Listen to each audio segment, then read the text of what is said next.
I woke up to the faint sound of something zipping shut. My eyes adjusted slowly, and there it was, my travel bag, the one I used for weekend tech conferences, sitting neatly by the bedroom door. The tag had my name on it in my mother's handwriting. She was in the kitchen. My father stood in the hallway, his posture a little too formal for a Saturday morning. "Happy birthday, son," my mother said when I walked in. She was smiling, the kind of smile that always meant there was more going on than she was letting on. My father joined in his smile, more like a polite business handshake than warmth. I noticed they were both dressed as if for a meeting, not a family breakfast. My laptop wasn't on the table where I'd left it. "What's going on?" I asked, already feeling my pulse rise. "We have a special surprise for you," my father said, and my mother added, "It's something we've been planning for a while now. You'll see." My phone was gone from the counter. My mother handed me a paper cup of coffee and guided me toward the front door where the car was waiting. The bag was already in the trunk. The drive was quiet except for my father's occasional small talk about the weather. We passed the turnoff to my apartment and kept going. My chest tightened. I recognized the road heading toward the edge of town where the hospital complex was. We pulled into a circular driveway in front of a modern building with big glass doors and a sign that read Westbridge Rehabilitation Center. My coffee suddenly tasted metallic. I turned to my mother. "Why are we here?" She touched my arm. "You'll understand soon. This is for your own good." Inside the lobby smelled faintly of antiseptic and citrus air freshener. The receptionist greeted my parents by name. My bag was taken from the trunk without anyone asking me if I wanted it inside. "We've arranged a room for you," my father said, as if announcing hotel accommodations. My mother kept her hand on my back, steering me toward a hallway. The door ahead said director's office. She knocked once and pushed it open. The man inside, mid-50s sharp suit, clean-shaven, looked up from a file. At first, his face was neutral, then his eyes darted to the folder in front of him. Something in his expression shifted. His jaw tightened and his hand froze on the pen he'd been holding. He glanced at me, then back at the papers, then at my parents. "This is you?" he asked, his voice quieter now. He closed the folder slowly as though it might explode. My parents exchanged a quick look that they thought I wouldn't catch. My mother's voice was bright again. "We've brought our son to check in. He'll be here for a while." But the director didn't look at her. His gaze was fixed on me, something calculating behind his eyes, as if the pieces of a puzzle had just clicked into place. That was the first moment I knew whatever my parents thought was going to happen here, it was not going to go the way they planned. 3 years earlier, my life had looked very different. I was 27, co-founder of a promising AI startup traveling to tech, expos closing investment rounds, and giving keynote speeches. Then came the accident. A delivery truck ran a red light, and my car absorbed the full impact on the driver's side. I survived, but nerve damage in my left leg made walking painful and sometimes impossible without assistance. The recovery was slow. My parents insisted on helping moving me into their home for a few months while I healed. At first it was comforting, but gradually the arrangement became a cage. They began managing my bills just to keep things organized. My business email was linked to my mother's phone in case something urgent came through. They had my lawyer's number for emergencies. By the time I realized, they had positioned themselves as gatekeepers to my entire life. My startup was still running barely, but my co-founder handled most of the operations. I told myself I was just taking a step back for health reasons, but deep down, I knew I was being edged out. The morning of my 30th birthday, before they drove me to Westbridge, I noticed a thick envelope on the kitchen counter. It had my name on it, but was addressed to patient intake. I'd caught only a glimpse before my mother whisked it away. Inside the director's office at the rehab center, when he opened my file, I recognized that same envelope. The stakes crystallized in my mind. This wasn't about temporary care or a wellness retreat. My parents had set something in motion to strip away my autonomy completely. Rehabilitation centers like this often handled patients recovering from severe injuries or addictions, people deemed unable to live independently. Once admitted under certain legal conditions, leaving without the approval of a guardian could be next to impossible. I thought about my apartment, the one I hadn't been to in months, because my parents said it was too much trouble for me to manage. What if they'd already ended the lease? I thought about my accounts the company shares in my name. If they declared me mentally or physically unfit, they could petition for control over everything. They could sell my stake in the company. They could empty my accounts. They could sign contracts in my name. My heart was pounding hard enough to feel in my fingertips. The director's eyes told me he knew something my parents didn't expect him to know. That gave me the smallest thread of hope. Still, the reality was stark. My freedom, my career, my finances, everything hung in the balance. This was no misunderstanding. It was an engineered takeover. If I didn't find a way to act fast, I'd be locked inside a system designed to keep people in, not help them out. My mother had always been the kind of person who framed control as love. She called it looking out for me when she chose my college major for me. She called it protecting me when she disapproved of the people I dated to the point that most relationships didn't survive her scrutiny. My father rarely contradicted her. He didn't raise his voice or issue commands, but his silence was a form of agreement, and when it mattered, he took her side.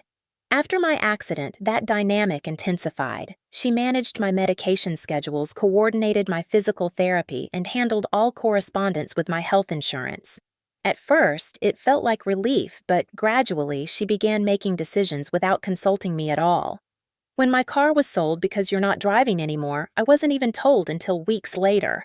Last year, I found out they had sold my apartment. The official story was that it had been too much to keep up, that the sale proceeds were being used for my long-term care. Later, I overheard my mother bragging to my aunt about investing in a cousin's luxury spa project with some extra cash they had.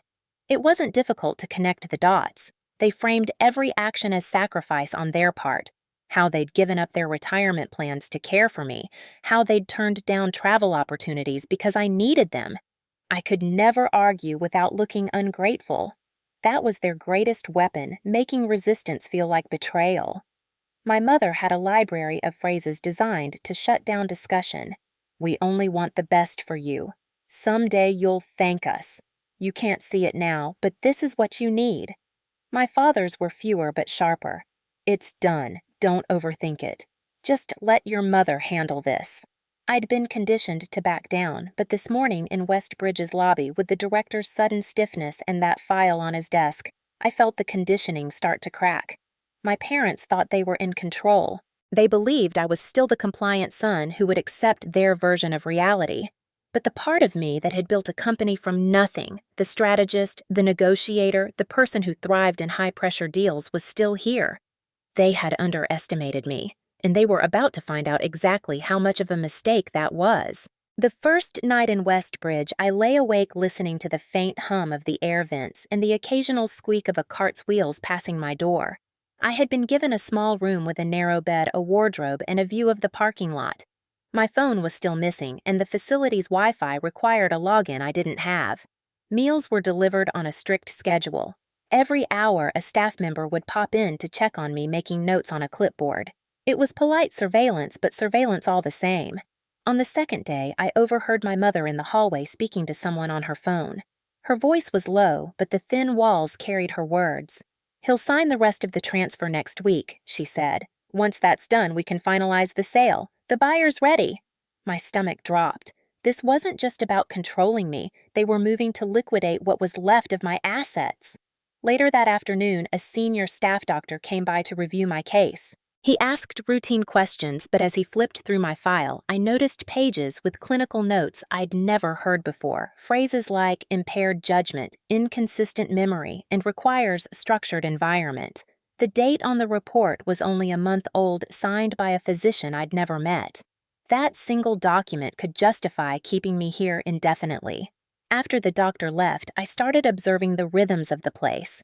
There was a young orderly who worked the night shift, bored enough to talk if you made it interesting.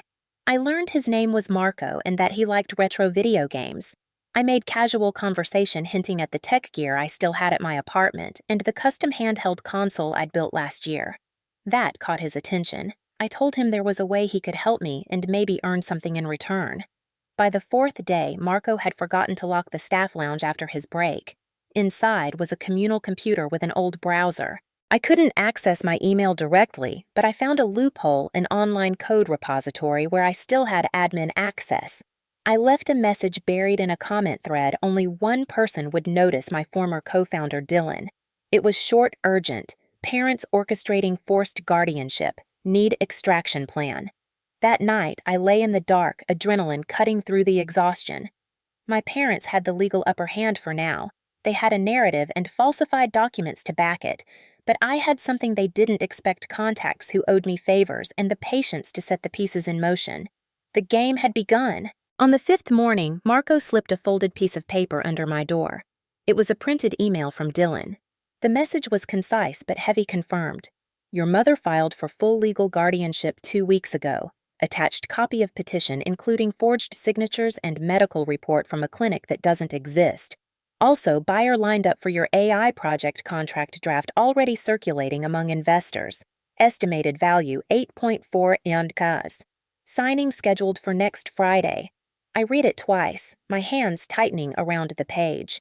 That was the number, the price tag they'd put on everything I had built over 7 years. The technology, the algorithms, the intellectual property, the brand. All of it would be gone, and with it any future in the field I had given my 20s to. The betrayal burned deeper than the money.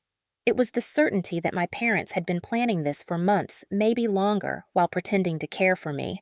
Every supportive smile, every "we're just trying to help now" sounded like a script.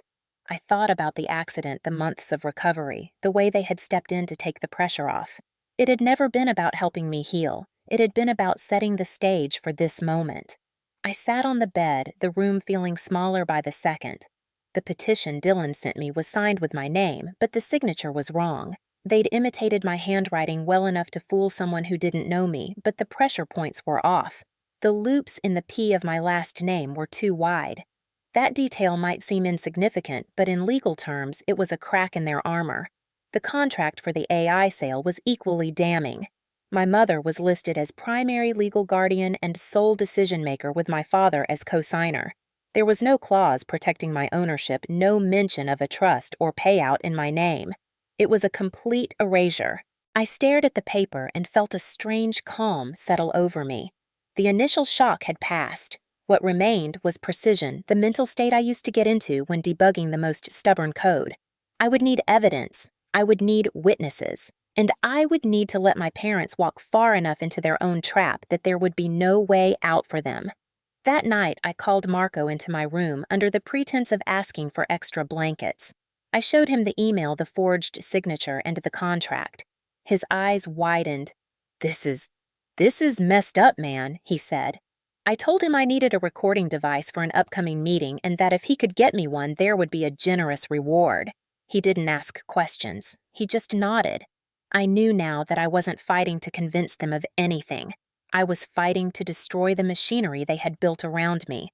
And the first piece of that machinery would fall when they arrived for the signing. On the 7th day at Westbridge, I met someone who would shift the balance even further in my favor. His name was Leonard Kane, a man in his late 60s with sharp eyes and the kind of posture that spoke of decades in boardrooms. He was in the rehab center after a hip replacement, but within an hour of conversation, I learned he'd once been the managing partner of a major investment fund. Over lunch, I hinted at my situation without giving too many details. Leonard leaned in and said, "You're not the first person to be parked here by family with a financial agenda." He told me how his own son had tried to gain control of his portfolio by exaggerating his post-surgery condition, even filing guardianship papers. Leonard had fought back and won quietly but decisively by gathering irrefutable evidence before confronting anyone. He explained methods that didn't rely on confrontation, but on building a case so airtight that no lawyer could dismantle it. "You don't fight them in the hallway," he said. "You fight them in the documentation, in the chain of custody, in the little details they think no one notices." He showed me a pen from his bedside table. At first glance, it looked ordinary, but inside was a micro camera and audio recorder. Records, video, audio time, stamps, everything. Download via USB. Cost me less than a nice dinner. He offered to let me use it for my upcoming conversation with my parents. Leonard also mentioned an investigative journalist named Tara Nguyen, known for exposing abuse in guardianship and elder care systems. "She doesn't care if you're 30 or 80, he said. "If your rights are being stripped, she'll make noise." He gave me her contact, and Marco agreed to send her a discreet message from his phone. That night, I lay in bed turning over the pieces of the plan. Leonard's pen would be my primary weapon, but the real advantage was the sequence. Get my parents to speak openly about their motives, capture it, and deliver it to both legal and media channels at the same time. I would not give them the chance to bury it. They thought they were moving toward an easy victory. In reality, they were walking straight into the frame of my first shot. 2 days later, my parents arrived at Westbridge with the same brittle cheer they had worn the day they brought me in. My mother carried a leather folder, my father a pen clipped to his shirt pocket. "We've arranged a short meeting with a notary over video," my mother said. "It will just make things easier for everyone." I smiled as if I believed her. The recording pen was already in my breast pocket lens, angled perfectly toward the small table where we would sit. We were ushered into a private conference room. The video screen flickered on, and a man in a suit appeared, allegedly the notary. My mother opened the folder, sliding a document toward me. "This is just a standard authorization so we can finalize the company sale," she said. My father added, "You'll still benefit, of course. We'll manage the funds." I looked at the paper, letting silence stretch long enough to make them impatient. Then I asked, "So, once I sign, you'll have full control over my shares, my accounts, and any future projects I create?" My mother hesitated, glancing at my father. "Well, yes, technically. But that's the most efficient way to handle this. You've been under so much stress, and the medical evaluation you used to petition for guardianship," I interrupted. "You had that done where exactly?" My father shifted uncomfortably. "It's in the file. We don't need to go over that now." My mother leaned in. "This is the quickest way to get everything settled. Once the buyer wires the money, we can invest in the spa project," I asked lightly. Her eyes snapped to mine. "Who told you that?" The notary on the screen cleared his throat, sensing the tension. My father's jaw tightened. "Let's just get the signature," he said. I picked up the pen they had brought me, twirling it slowly. "You know," I said, "it's funny how much this feels like theft dressed up as caregiving. You forge my name, fake medical records, try to sell my work, and expect me to just nod along." My mother's voice rose. "We're doing what's best for you. You'd waste your life chasing impossible projects. This way, we all win." I signed with a deliberate flourish that was nothing like my real signature and slid the paper back across the table. Her smile was instant. My father exhaled in relief. They thought they had won. What they didn't see was that the pen in my pocket had recorded every word, every admission, every incriminating detail. And Marco, standing just outside the door, already had instructions to upload it to Dylan, to Tara, and to a secure drive the moment they left. They had come for my signature. They were leaving with the seeds of their own collapse. By the next morning, the plan was already in motion. Dylan had received the recording and forwarded it to my lawyer, along with the forged guardianship petition and the fraudulent medical evaluation. Tara had contacted me through Marco's phone, confirming that her newsroom was preparing a feature on guardianship abuse with my case at the center. "We'll need them on record," she said, "and you've already given us that." That afternoon, 2 plainclothes investigators arrived at Westbridge asking to speak with me. They recorded my statement in detail, collecting copies of everything Dylan had sent. Within hours, my parents were served with subpoenas. The confrontation I had imagined for weeks didn't happen face to face. It happened on the evening news. The lead story local couple under investigation for guardianship fraud and attempted asset theft from their disabled adult son. The footage showed my mother leaving their house, shielding her face from reporters. My father followed silent and grim. The news anchor summarized the allegations, highlighting the $8.4 million valuation of my company's intellectual property and the forged legal documents. They showed a still image of my mother in the Westbridge conference room, mid-sentence, captured from my recording. The fallout was immediate. The spa investment they had poured my apartment sale money into began hemorrhaging clients as soon as the story hit. The business partners released a statement distancing themselves, hinting at serious concerns over their integrity. Within 48 hours, their accounts were frozen pending investigation. Tara's article went live the next day, linking my case to a growing pattern of abuse in guardianship systems. It was shared thousands of times within hours. My parents' names were trending on social media, not with sympathy but with outrage. The calls started pouring in first from old friends who couldn't believe what they were seeing, then from extended family, some offering apologies, others demanding answers from them directly. By the end of the week, they were scheduled for a formal hearing. Their lawyer tried to spin the narrative as a misunderstanding about care arrangements, but the paper trail was too clear, the recording too damning. The judge revoked the temporary guardianship order immediately and returned full legal control of my assets to me. Watching them sit at the defense table, avoiding my eyes, I didn't feel the rush of victory I'd imagined. It wasn't triumph, it was clarity. They had gambled on me being too broken, too isolated to fight back. And now they were learning that underestimating me was the most expensive mistake they had ever made. With the guardianship dissolved, the first thing I did was secure my company assets. Dylan and I met in person for the first time in over a year, going through every file, every contract, and every line of code. I reassumed my position on the board, but declined the CEO role, choosing instead to act as a strategic advisor. My time in Westbridge had taught me that health, both physical and mental, could not be an afterthought. I also reached out to others who had been through similar situations. Leonard introduced me to a small but determined network of people who had fought and won against abusive guardianships. Their stories were brutal, but their resilience was undeniable. Together, we formed an advocacy group aimed at providing legal resources, investigative support, and media connections for victims. I committed funds from my personal accounts and from the company's social impact budget. The group's first case was a young woman whose aunt had tried to seize control of her inheritance after a concussion left her briefly hospitalized. Hearing her describe the isolation, the helplessness, it was like listening to my own story in a different voice. This time, though, I was on the other side helping to dismantle the trap instead of being caught in it. Physically, I pushed harder in rehabilitation. The nerve damage in my leg would never fully heal, but I could walk longer distances, now even manage short flights of stairs.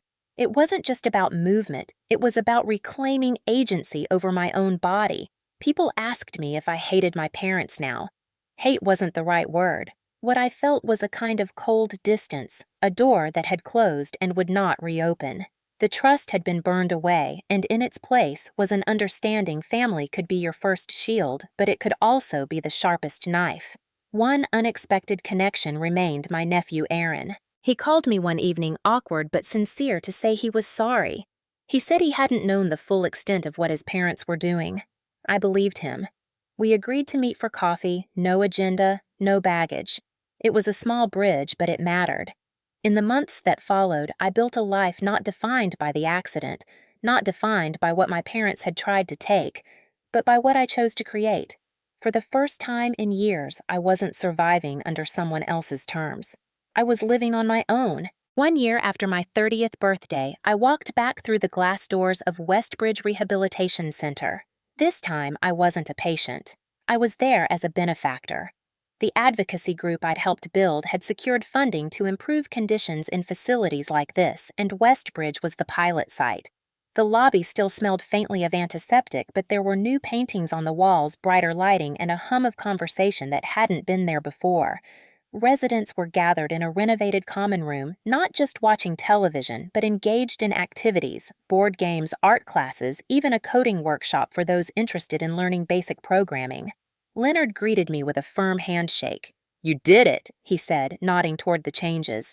"You turned a place built to keep people quiet into a place where people have a voice." We toured the facility together, stopping by a music therapy session, then a small library corner stocked with donated books and tablets. The staff seemed lighter, less mechanical in their routines. In the activity hall, a wall display showed the faces of residents alongside short biographies. The caption above read, "More than a diagnosis." It was exactly the shift I'd wanted to see, the recognition that everyone here had a story worth hearing. When I stepped outside into the courtyard, Aaron was waiting for me. He'd joined the advocacy group as a volunteer, helping to coordinate events and manage donations. "Grand opening of the art exhibit is next month," he told me. "You'll be there," I nodded. Wouldn't miss it. It struck me how different this relationship felt, one built on choice, not obligation. The legal case against my parents had closed months earlier. They'd accepted a plea deal, probation, restitution of stolen funds, and a permanent bar from holding any form of guardianship over another adult. I hadn't spoken to them since sentencing. There was no anger left, only a quiet certainty that the distance was necessary. The cycle of control and manipulation had ended, and I had no intention of letting it restart.